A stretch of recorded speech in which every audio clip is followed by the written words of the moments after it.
amigo me dice, tengo un contacto, te mando algunos datos para que lo puedas charlar. Es doctor en Derecho y Ciencias Económicas, es profesor de la Universidad Central de Venezuela, es consultor internacional.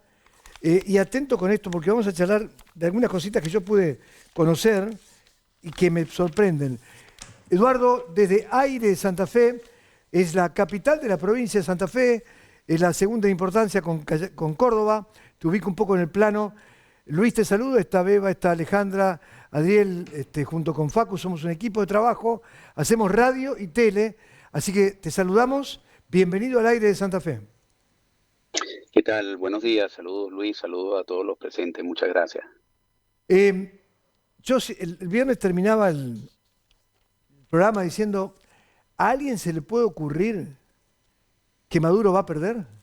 Pero no porque no hubiera una oposición tan fuerte, sino porque con el entramado que logró en estos años, primero el baño de sangre con el que amenazó en un final, en uno de los discursos finales, después el tema de las milicias, que también en otra charla mencionó que se juntaron 5 millones de personas que son los que defienden la democracia. Este, yo dije, pero ¿cómo una persona va a perder todo lo que hay atrás de esto? Y, y a mí no me sorprende que aparezcan estos resultados. Y yo creo que a vos tampoco, tampoco a pesar de que era abrumadora la tendencia hacia la oposición. ¿Compartimos ese criterio? ¿Empezamos a charlar?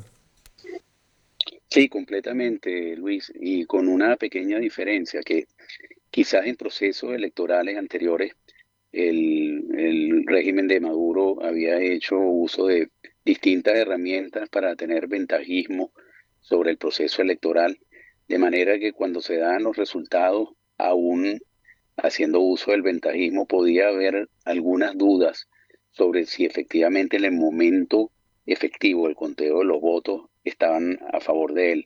Pero en este proceso electoral hay una diferencia muy clara, es que todos los exit poll que se hicieron, la gran mayoría de las encuestas, la evaluación de un porcentaje importante de las actas que estaban en manos de la oposición indicaban que la diferencia al menos podía rondar en un 30%, un 30-40% a favor del candidato de la oposición, Edmundo González Urrutia, de manera de que en esta oportunidad no hay ninguna duda de que los votos están en un margen suficientemente claro para determinar cuál es el ganador.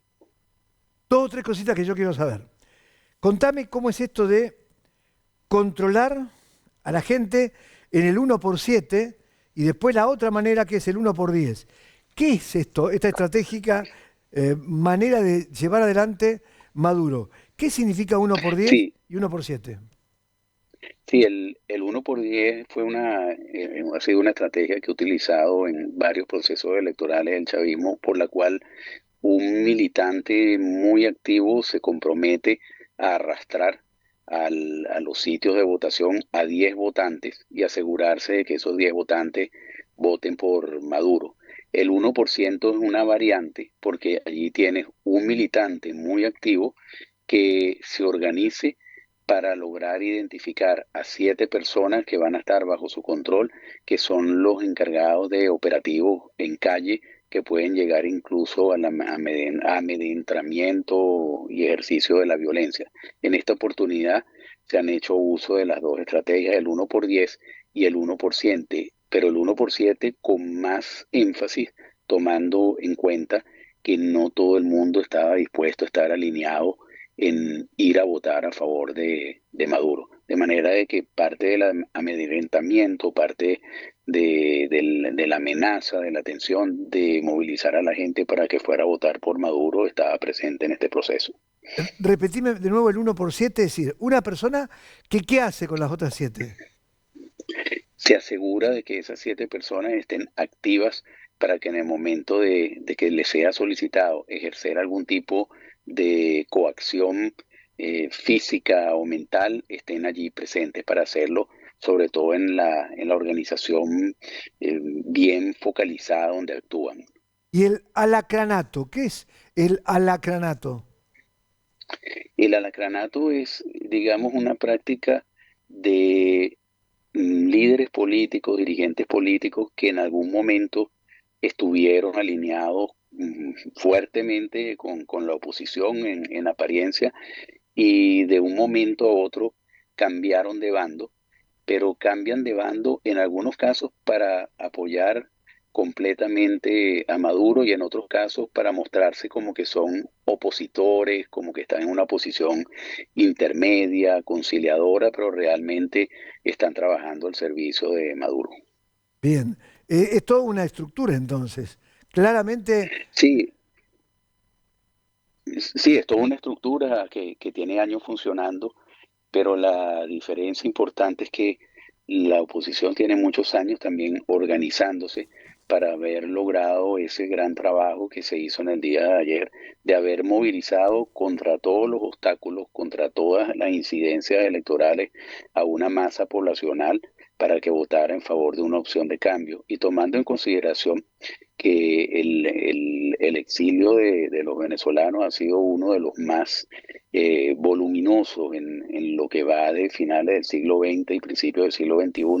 Casi 8 millones de venezolanos han tenido que salir de Venezuela, de los cuales al menos 4 millones de esos 8 millones de venezolanos tenían la oportunidad de, si hubieran funcionado los registros electorales en el exterior,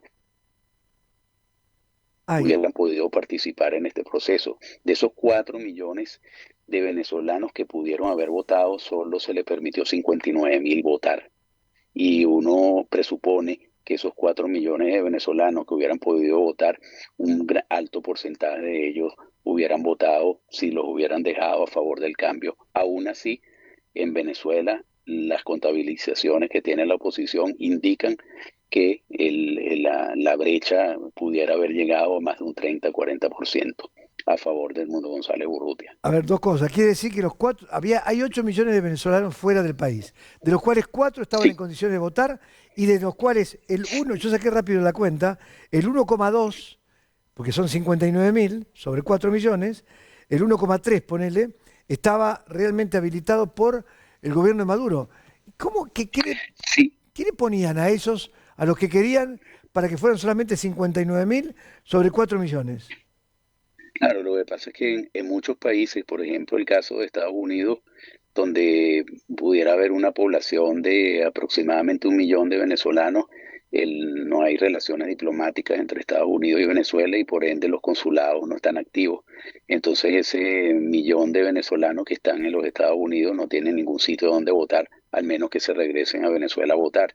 Y en otros países igual, en Perú hay aproximadamente 1.500.000, más de 1.200.000, 300.000 venezolanos y solo pudieron registrarse una pequeña proporción porque entre documentos que no tienen, actualizaciones de registro, etcétera, no les permitieron votar. En Chile apenas dejaron inscribirse a 2.000 personas y así sucesivamente. Cuando hace la suma de todo, solo 59.000 fueron los que pudieron quizás superar todas las barreras posibles para poder inscribirse y quizás dentro de esos 59.000 un alto porcentaje quizás era la gente que está con el régimen de Maduro, porque entre funcionarios y personas que hacen actividad en estos países, quizás un porcentaje sí estaba a favor del régimen de Maduro y aún así la votación de esos 59.000 votantes que finalmente votaron en un alto porcentaje favorece también al Mundo González Urrutia.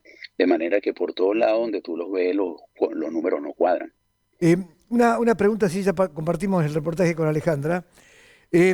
También me enteré de que, como por ejemplo, nosotros acá votamos en Santa Fe y me cambian el centro electoral, por decirte, a Mendoza, que está del otro lado. Nosotros estamos al este, Mendoza está al oeste.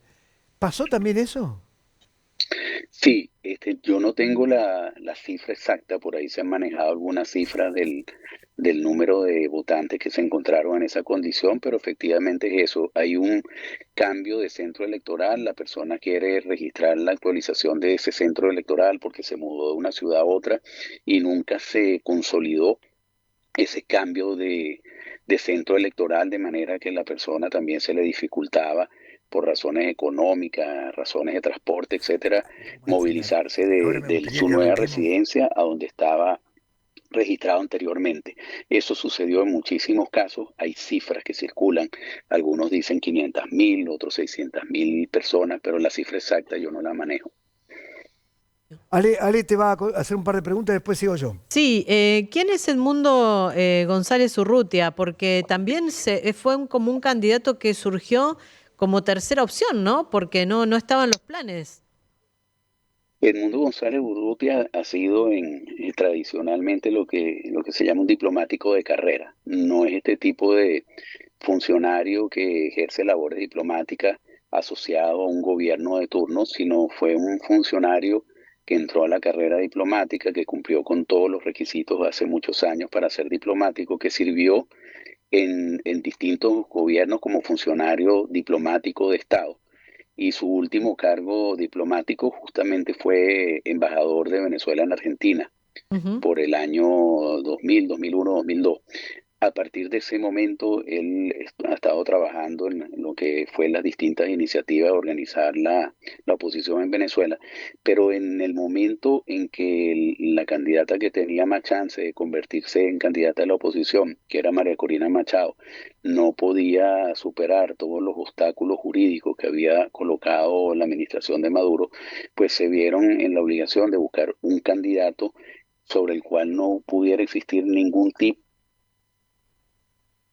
y nada porque no había hecho ningún tipo de ejercicio eh, político como para que tuviera un expediente administrativo inventado, lo que fuera. Ese fue el caso de Mundo González, una persona que ha trabajado mucho tiempo en organizar la oposición, en servir de puente entre las distintas iniciativas, etcétera, sobre todo en el ámbito internacional, pero que no se le podía encontrar prácticamente ningún hecho que inclusive pudiera torcerse como para obstaculizarle convertirse en un candidato. Y por eso llega Edmundo González Urrutia a convertirse en un candidato, además que por producto de su experiencia diplomática, pues tiene todas esas habilidades de entender puentes, de entender Ujú. posiciones, de no irse a los extremos, etcétera. Era el candidato ideal para esta coyuntura que está viviendo Venezuela, que era una coyuntura de transición, porque siempre se planteó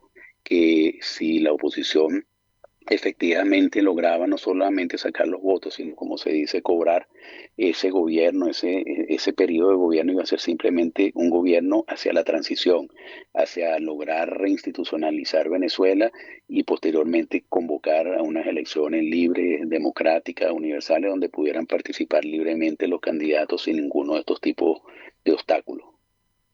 ¿Qué puede llegar a pasar a partir de ahora con este resultado electoral? Digo, la oposición puede ir a hacer una presentación en la justicia, puede ser vital la presión que se puede ejercer por los otros países. ¿Qué escenario se puede dar a partir de ahora? Van a ser escenarios primero complicados porque, digamos, las instancias que hay en Venezuela pues digamos, están ya parcializadas hacia la administración de Maduro. Entonces, allí es muy difícil lograr conseguir una instancia donde se vaya a impartir una justicia imparcial. De manera que las únicas instancias que pudieran quedar activas son instancias internacionales en donde va a depender mucho el Ujú. compromiso y solidaridad de los gobiernos de otros países hacia la causa de la oposición venezolana. Es decir, es una combinación entre el trabajo que tiene que hacerse en Venezuela, de tener la gente activa para que se haga justicia, para que se respeten los resultados, pero al mismo tiempo el apoyo internacional a esa causa venezolana es fundamental. Y Ujú. cuando digo el apoyo internacional es de aquellos países que tradicionalmente han sido aliados a la causa de la oposición y otros países que también han surgido recientemente o administraciones como la del presidente Petro o el presidente Lula, que inclusive han objetado y han manifestado sus dudas sobre la claridad y limpieza del proceso electoral venezolano en esta oportunidad. Claro, que estamos viendo eso también, ¿no? Que por ahí hasta los que podían ser aliados en algún momento, en cierta forma se están abriendo de esto, ¿no? Ciertamente, y eso es necesario, importante para la causa de la oposición en Venezuela. No, no sé cómo lo manejamos desde allí a la información que todavía quedan 2 millones de votos por escrutar. No sé si lo manejaba o no, y que algunas cuestiones todavía no se han dado por hecho, no está todo definido. ¿Puede haber algo de eso? Y lo que pasa es que lo que falta por escrutar es un 20% aproximadamente de los 12.700.000 votos que tuvieron lugar. Y quizás quienes han manejado este tema de tendencias electorales, cuando ya tú tienes una tendencia electoral de escrutinio 80%, revertir una diferencia de casi 700.000 votos, que es la diferencia que hay entre Maduro y Edmundo González Urrutia a favor de Maduro, de acuerdo a la cifra del Consejo Nacional Electoral, es muy difícil que quedando un 20% de escrutinio, esa tendencia se vaya a revertir y al final vaya a favorecer al Mundo González Urrutia. Aquí, o sea, parece que ya está cantado lo que es el resultado que va a manejar el Consejo Nacional Electoral como resultado oficial. Yo dudo mucho que en ese 20% adicional a última hora se revierta y entonces sea el Mundo González Urrutia el ganador. A pesar de que yo estoy seguro que en este momento deben haber todo tipo de negociaciones internas, inclusive dentro del chavismo, porque no creo de que como un bloque hayan aceptado totalmente este resultado que va a traer en algún momento consecuencias internacionales. ¿Hay una probabilidad, eso se toma como una probabilidad de que Lula, de que el presidente de Uruguay, el presidente de Chile, bueno, ni que hablar de Milei, que está enfrentadísimo, con algún apoyo internacional, España, por decirte, no sé si Estados Unidos juega en esto, me parece que no se quiere meter, pero ¿qué puede llegar a ser una coalición internacional? Lo que pasa es que también depende del camino que finalmente decida seguir el régimen de Maduro, porque también se está hablando mucho de un escenario tipo Nicaragua, en el cual, bueno, o sea, el régimen de Maduro decide ir a este proceso electoral de alguna manera buscando cierta relegitimación, relegitimarse para, digamos, bregar por el levantamiento de sanciones, bregar por una cantidad de cosas, decir, bueno, en esta oportunidad obtuvimos los votos, estamos relegitimados, pero habiendo serias dudas sobre la forma en que se hizo el proceso electoral y los resultados, esa tarea de relegitimarse va a ser muy cuesta arriba, por lo menos frente a aquellos países que no son aliados al régimen de Maduro. Entonces, ¿qué podría suceder? Que en un momento determinado, si la presión internacional es muy fuerte para que se haga una verdadera auditoría de lo sucedido,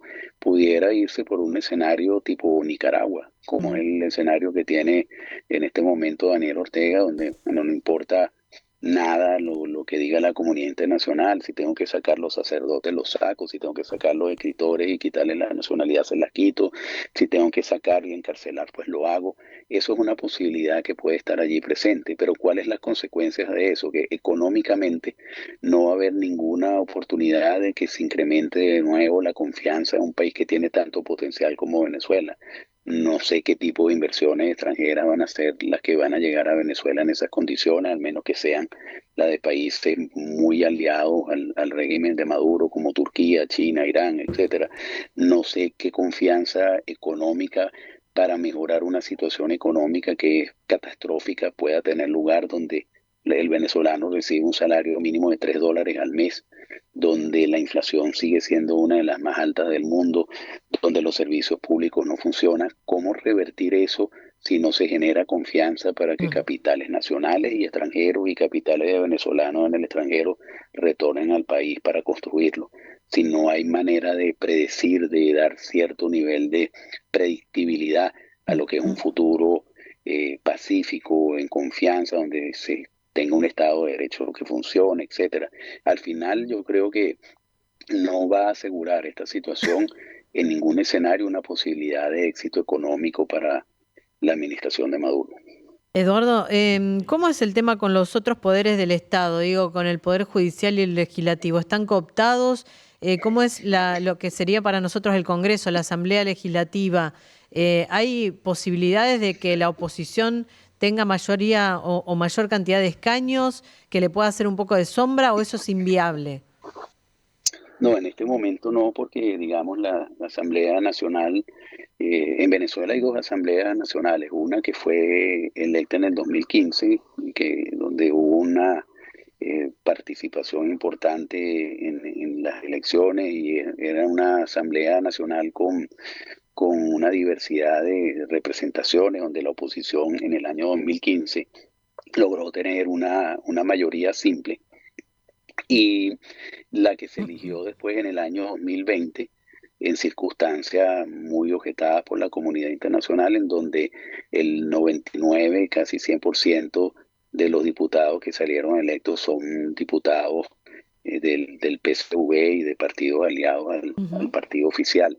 De manera que en el seno de esa Asamblea Nacional va a ser prácticamente imposible que se haga algún tipo de trabajo para garantizar la estabilidad en Venezuela y reconocer que no hubo un proceso muy claro en cuanto al conteo de los resultados. Claro. Y al mismo tiempo esa Asamblea Nacional del 2020 es la que le ha correspondido la propuesta y elección de los magistrados que han ido al Tribunal Supremo de Justicia, que también son magistrados que no son necesariamente imparciales, sino que han sido puestos por esa Asamblea Nacional. De manera que las instituciones en Venezuela en este momento no están favorables hacia tener una posición intermedia Y pregunto, resolverlo. la última, estamos charlando y muy bien, por digo, la variedad de opiniones con Eduardo Porcarelli, es doctor en Derecho y Ciencias Económicas y profesor de la Universidad Central de Venezuela. Y si la oposición decide no reconocer, ¿esto sería ir a una guerra civil? ¿Esto sería ir a un enfrentamiento venezolanos contra venezolanos? Porque tiene una dualidad el tema. Si me quedo callado, Sí. ¿qué pasa? Si me quedo callado, hay Maduro hasta el 2030. Y si salgo a la calle, puedo generar una situación de mucho corrimiento de sangre. Sí, es así como tú lo describes. De hecho, ya las primeras declaraciones de María Corina Machado y Edmundo González Urrutia han estado focalizadas en no reconocer los resultados. De hecho, María Corina Machado ayer dijo, después de conocerse esos resultados, que el ganador era Edmundo González Urrutia, que no se reconoce los resultados del CNE, pero también no hay que olvidar que la oposición no maneja armas. El gobierno tiene ascendencia sobre las Fuerzas Armadas, sobre las milicias, sobre grupos paramilitares, etcétera, y el que la oposición ejerza y llame a la gente a hacer violencia en las calles puede terminar en un baño de sangre que nadie quisiera que tuviera lugar. ¿Ale, lo último? La última, Eduardo, tiene que ver con algo más personal. ¿Vos estás estás radicado en Florida o estás circunstancialmente? No, estoy radicado en Florida. ¿Y cómo fue tu salida? ¿Por qué te fuiste de Venezuela? No, yo me fui previendo en un momento que esta situación se iba a presentar y bueno, buscando un mejor futuro para mis hijos, pero fue una salida programada, ¿Costó? previendo lo que se iba a presentar.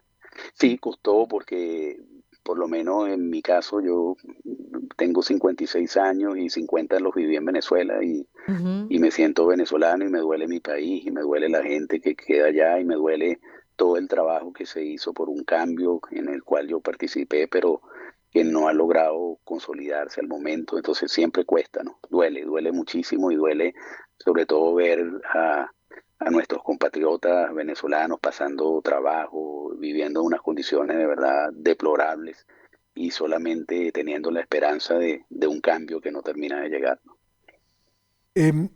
Como una frase final, de 1 a 10, por favor, yo sé que poner porcentajes es bastante difícil para la persona entrevistada, pero la probabilidad de que esto sea de alguna forma revertido o se ponga sobre la mesa una negociación, después habrá que ver para dónde y cómo, si se sienta o no Maduro, si se sienta o no alguien del plano internacional.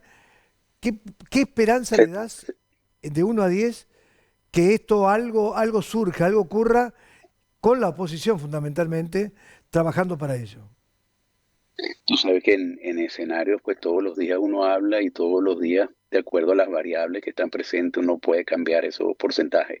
Pero en el día de hoy, si me preguntan, un 7-3, 7 a favor del cambio y 3 en contra. Eso pudiera variar hacia arriba o hacia abajo en los próximos días, dependiendo de las variables, porque todavía está muy reciente y todavía falta ver cómo va a ser la reacción de toda la comunidad internacional a lo que ocurrió en Venezuela, pero te diría en este momento 7-3. 7-3 es la esperanza de que esto cambie, Sí, 7 a favor, 3 en contra. pero para eso va a haber que movilizar mucha, digamos, la presencia de mandatarios o países internacionales. Hay que ver cómo se juega la oposición ahí adentro en Venezuela. Digo porque suena hasta optimista pensar de que esto pueda revertirse. Claro, lo importante aquí siempre es en los primeros momentos, ¿no? Porque a medida que va pasando el tiempo, hacer esa reversión se hace muy difícil y el pasado así lo ha probado. Cuando fue la elección en la que participó el candidato Enrique Capriles. Después que va pasando el tiempo, pues se hace mucho más difícil hacer la reversión. Digamos, la gente, sobre todo en otros países, van sumergiéndose de nuevo en lo que son los problemas habituales de esos países y se va olvidando. De manera que yo creo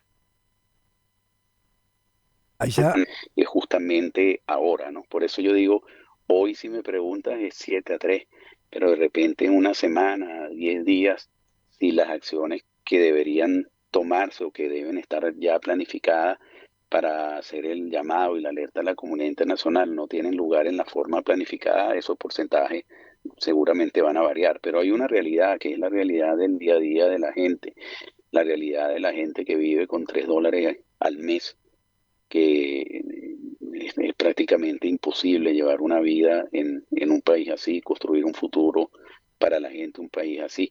Y lo que se está previendo también con mucha preocupación, sobre todo desde el punto de vista de las administraciones de otros países, es que si no logra revertirse esta situación en un periodo corto, pues este flujo migratorio que ya va en más de 8 millones de venezolanos va a seguir aumentando. te van a seguir diciendo. ¿Cuál es la población real de Venezuela? ¿Está como Argentina? ¿En cuántos millones? No, la población, incluyendo los 8 millones y tantos que están afuera, es de aproximadamente 31 millones de habitantes, Es, incluyendo los 8 millones que están afuera, es un- 31 o 32 millones de habitantes. mucha gente, Sí. mucha. Mucha en un país que no tiene grandes dimensiones geográficas, es decir, claramente comparado con lo extensa que es Mm. Argentina, nosotros tenemos 45.900.000, no estamos mucho más disgregados nosotros que ustedes que están prácticamente en un solo país. Digamos, en una cuestión demográfica muy pequeña, geográfica. Eh, Sí, Esto es día a día, hora a hora entonces. sí, esto es hora a hora y esos porcentajes que tú me preguntas variarán hora a hora. Ay, ay, ay. ¿Tenés contacto con alguna persona amiga allá? Sí, me imagino. En Caracas en este Sí, momento sí. no hay disturbios, no hay nada. En el día de ayer, en la noche, hubo algunos disturbios en algunas barriadas populares de Caracas, sobre todo cerca de los centros electorales donde no se había producido todavía la entrega de actas.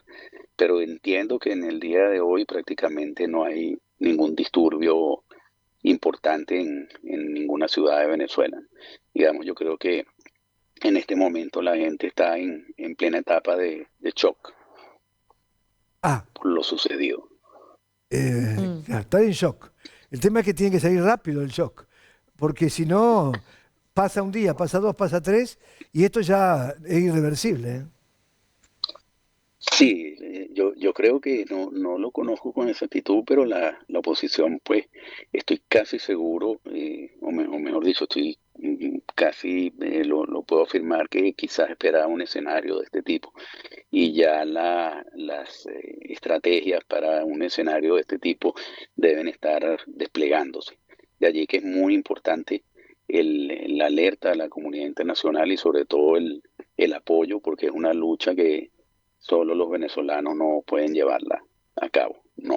Ahí está. Entonces, la ficha que define todo esto es el apoyo de la comunidad De la comunidad internacional. internacional. Sea Sí. Lula, Sí, por el poder que definitivo. tiene, Lula es muy importante en todo esto. Ujú.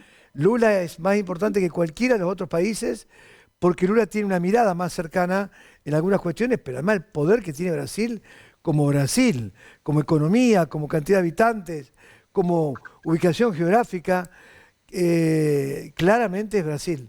Ahí está, Lula es la carta, me parece, que va a definir si todos siguen atrás, si Uruguay, Argentina, Chile, Paraguay, o los países como España y otros, ahí está el tema. El apoyo internacional. Sí.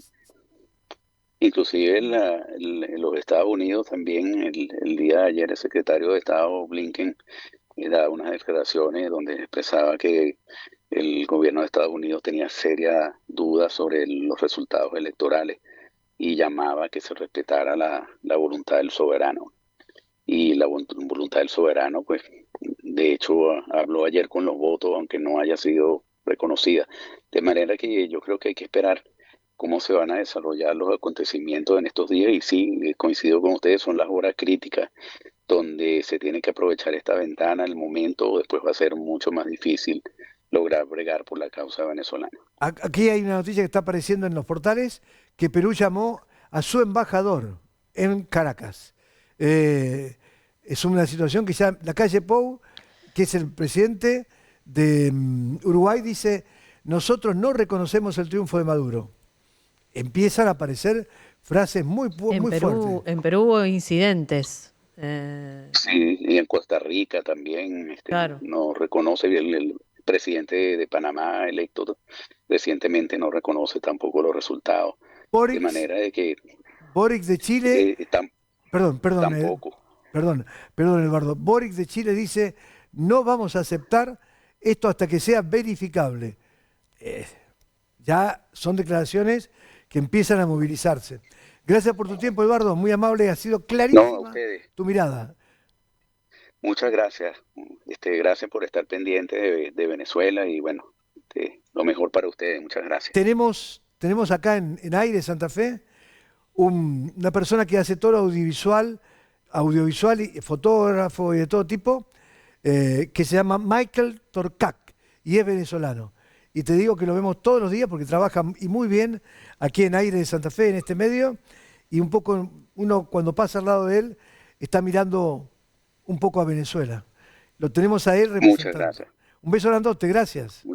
Igual, muchas gracias a ustedes. Feliz día. Bueno, Eduardo, una persona serena, con un Sí, hablar muy clara. muy claro, Sí. pero nada de excesos. Sin Sin enfervorizarse. Sin